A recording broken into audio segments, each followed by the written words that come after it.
আসসালামু আলাইকুম সুপ্রিয় দর্শক, welcome to my channel cooking recipes by Nasrin. সামুদ্রিক মাছের পুষ্টিগুণ ঠিক রেখে রান্না করে দেখাবো। সামুদ্রিক মাছ আমাদের শরীরের জন্য অত্যন্ত দরকারি, তাই সামুদ্রিক মাছ যারা রান্না করতে পারেন না বা যারা নতুন রাঁধুনি তাদের জন্য এই ভিডিওটি হেল্পফুল হবে। রেসিপি ভালো লাগলে লাইক দিবেন এবং সাবস্ক্রাইব করে চ্যানেলটির সাথেই থাকবেন প্লিজ। সামুদ্রিক মাছ নিয়েছি 10 পিস। এই মাছটাকে মরমা মাছ বলে। সামুদ্রিক মাছে প্রচুর পরিমাণে ওমেগা 3 ফ্যাটি অ্যাসিড থাকে, যেটা আমাদের শরীরের জন্য খুবই দরকারি। এই যে তেলের টুকরাটা দেখতে পাচ্ছেন, এটাই সেই ওমেগা 3 ফ্যাটি অ্যাসিডের ভান্ডার। এটা কখনো ফেলে দিবেন না। আমাদের দেশে অনেক জেলার মানুষ সামুদ্রিক মাছ পছন্দ করেন না স্মেলের কারণে, তবে আমি যেভাবে রান্না করেছি এভাবে রান্না করলে মাছের স্বাদ আর কোনোদিন ভুলতে পারবেন না। কি কি মশলা লাগছে চলুন দেখে নিচ্ছি। হলুদের গুঁড়া দিয়ে দিলাম 1 চা চামচ, মরিচের গুঁড়া 1 চা চামচ। মরিচটা যার যার ইচ্ছে মতো দিতে পারেন, তবে মরিচের পরিমাণ একেবারে কম হলে খেতে ভালো লাগবে না। আমি 1 চা চামচ দিয়েছি, এটা স্ট্যান্ডার্ড। জিরার গুঁড়া 1 চা চামচ, ধনিয়ার গুঁড়া 1/2 চা চামচ। আদা বাটা ভর্তি করে 1 চা চামচ দিয়ে দিলাম, আর রসুন বাটাও ভর্তি করে 1 চা চামচ দিয়ে দিলাম। লবণ দিচ্ছি স্বাদ মতো। আদা রসুনের পরিমাণ বেশি দিতে হবে, অন্যান্য মশলাও পরিমাণে বেশি দিতে হবে, যে কারণে খেতে সুস্বাদু হবে। মাছ ধোয়ার প্রসেসিংটাও বলে দেব। মাছ ধোয়া ভালো না হলে যত মশলা ব্যবহার করা হোক না কেন, সামুদ্রিক মাছের স্মেলটা থেকে যাবে, তাই মাছ ভালোভাবে ধোয়া ইম্পর্ট্যান্ট। এই মশলাগুলো মাছের গায়ে ভালোভাবে মেখে নিলাম। এবারে 3টি বড় সাইজের পেঁয়াজ কুচি করে দিয়ে দিলাম। পেঁয়াজগুলো কষলে কিছুটা নরম করে দিলাম, আর এই পর্যায়ে মাছের সাথে পেঁয়াজগুলো মিশিয়ে নিলাম।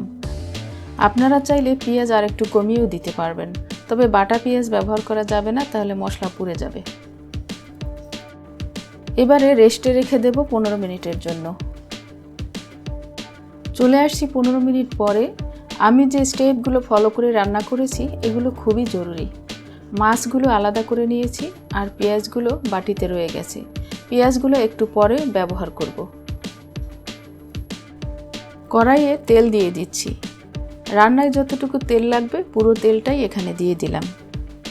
তেল গরম হয়েছে, মাছ দিয়ে দিলাম।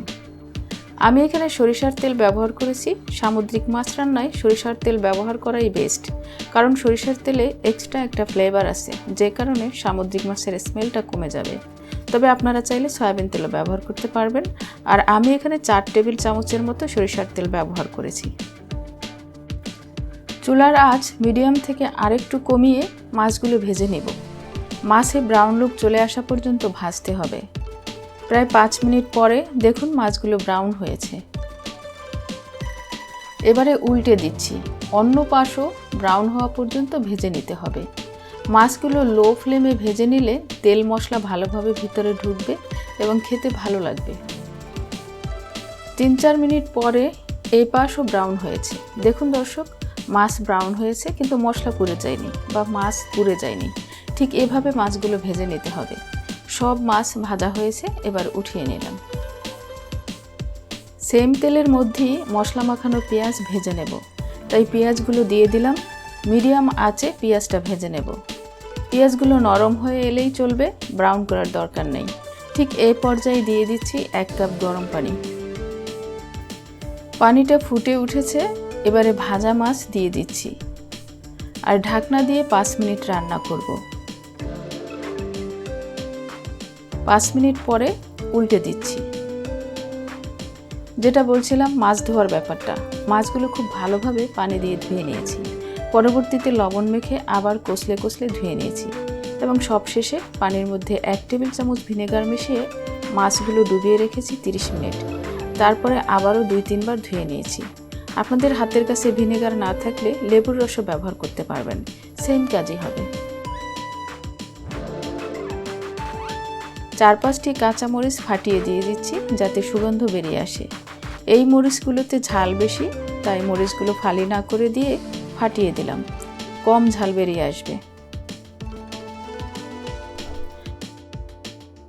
4-5 মিনিট পরে দেখুন দর্শক কতটা লোভনীয় হয়েছে। গরম ভাতের সাথে খেতে দারুণ লাগবে। ও আপনাদের হাতের কাছে যদি ধনেপাতা থাকে এই পর্যায়ে ধনেপাতা দিয়ে দেবেন। আজকে আমার কাছে ধনেপাতা নেই, তাই দিতে পারিনি। ধনেপাতা ব্যবহার করলে স্বাদ আরও বেড়ে যাবে।